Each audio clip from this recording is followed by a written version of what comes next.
Hello my dear student, स्वागत है आप सभी का एक और नए वीडियो में। दोस्तों, आज के इस वीडियो में हम देखने वाले हैं पीएन संधि डायोड का पूर्ण तरंग दृष्टिकारी के रूप में उपयोग। तो चलिए शुरू करते हैं। उससे पहले आपने चैनल को सब्सक्राइब नहीं किया तो सब्सक्राइब जरूर कर लीजिए। तो चलिए देखते हैं। दोस्तों, ये पीएन संधि डायोड का पूर्ण तरंग दृष्टिकारी रूप का परिपथ दिखाया गया है, चित्र यानी परिपथ दिखाया गया है। तो चलिए देख लेते हैं। दोस्तों, इसमें हम यहाँ से एसी यानी निवेशी प्रत्यावर्ती वोल्टेज देते हैं, जिसे हमें परिवर्तित करना होता है यहाँ से। और यहाँ पर ये दोस्तों टी जो है ये ट्रांसफार्मर लगाया जाता है। दोस्तों, पूर्ण तरंग दृष्टिकारी के रूप में बदलने के लिए इसमें दो संधि डायोड D1 और D2 लिए जाते हैं, जबकि हमने इसे पहले आधे तरंग दृष्टिकारी के रूप में देखा था, तो इसमें एक ही डायोड लिया गया था। चलिए, इसमें दोस्तों ये ऊंचाई ट्रांसफार्मर होता है, जिसकी प्राथमिक कुंडली में फेरों की संख्या कम होती है और द्वितीय कुंडली में फेरों की संख्या अधिक होती है। तो दोस्तों, इस प्रकार से हमें यहाँ पर ये प्राप्त होती है। जैसे ये निवेशी वोल्टेज है, यहाँ से जो दिया जाता है वोल्टेज, और जो हमें प्राप्त होता है ये पूर्ण तरंग के रूप में, यानी कि पूरा पूरा हमें प्राप्त होता है ये।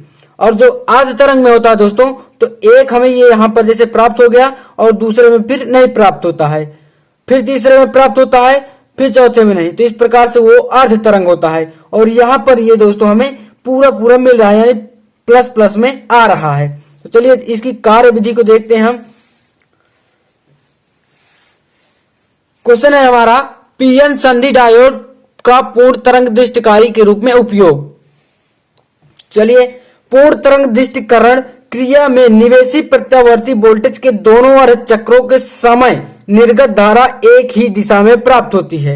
यानी कि जो हमारा ये पूर्ण तरंग दृष्टिकारी रूप है, इसमें दृष्टिकरण जो करते हैं प्रत्यावर्ती धारा का, तो निवेशी प्रत्यावर्ती जो हमें मतलब कि देते हैं निवेशी प्रत्यावर्ती वोल्टेज, और जब हम निर्गत प्राप्त करते हैं तो दोनों अर्ध चक्रों में, यानी कि ये दोनों अर्ध चक्र हो गए ये, तो कहा गया दोनों अर्ध चक्रों में हमें एक ही दिशा में प्राप्त होती है, यानी कि दिशा नहीं उनकी बदलती है। चलिए आगे देखते हैं।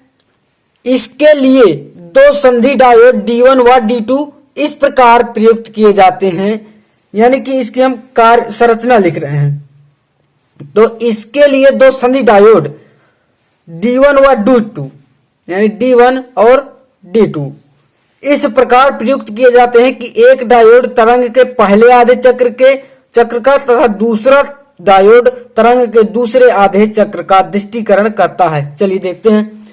यानी कि यहाँ पर ये D1 और D2 दो डायोड लिए गए हैं। तो ये जो है हमारा D1 डायोड है, जो तो तरंग के पहले आधे चक्र का, यानी कि जो ये ऊपर की ओर है प्लस का, तो पहले आधे चक्र का दृष्टिकरण कौन सा डायोड करेगा? D1।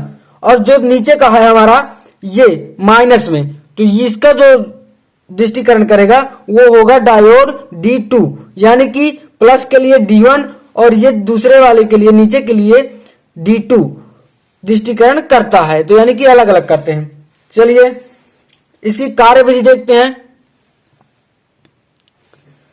कार्य विधि में कहा गया है निवेशी प्रत्यावर्ती वोल्टेज लगाने पर। चलिए देखते हैं।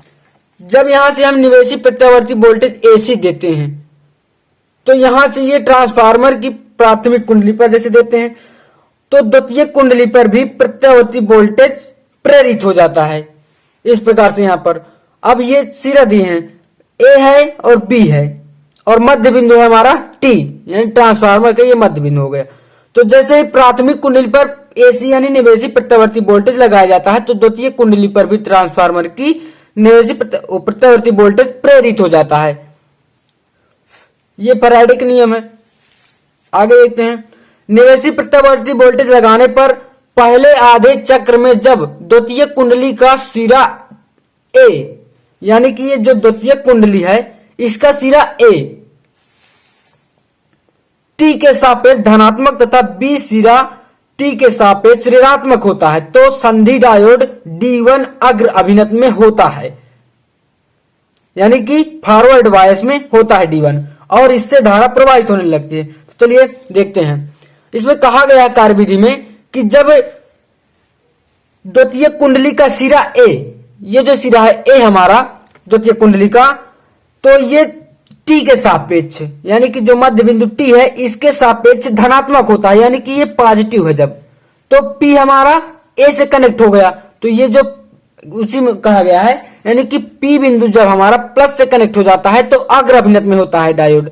अब जब अग्र अभिनत में होता है तो धारा हमारी अधिक मात्रा में प्रवाहित होती है, और अग्र अभिनत में जब कनेक्ट हो गया ये और यंट जो है हमारा, तो ये जब अगर ये प्लस में है दोस्तों तो ये बी हमारा माइनस हो जाएगा, यानी ऋणात्मक है। तो जब पी सिरा धनात्मक से कनेक्ट हो गया और एन सिरा हमारा ऋणात्मक से कनेक्ट हो गया, तो ये जो हमारा संधि है अग्र अभिनत में हो गया।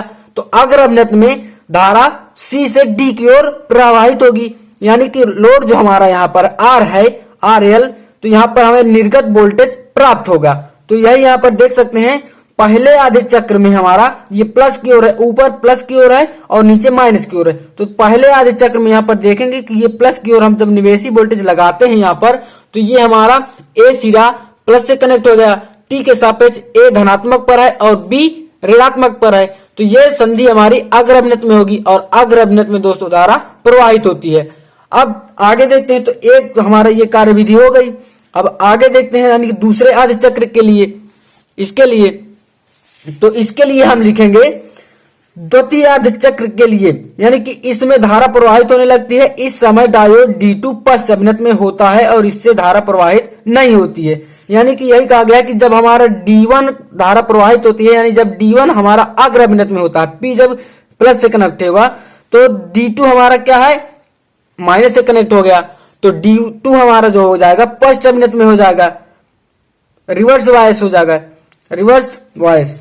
तो इस प्रकार से D1 अग्र अभिनत में हो गया और D2 हमारा पश्च अभिनत में है, तो D1 से धारा प्रवाहित होगी और D2 से नहीं प्रवाहित होगी, यही कहा गया है। तो इस प्रकार से D1 से जब धारा प्रवाहित होगी तो D2 से नहीं प्रवाहित हो रही है, तो हमारा C से D की ओर हमें निर्गत वोल्टेज प्राप्त होता है। चलिए आगे देखते हैं।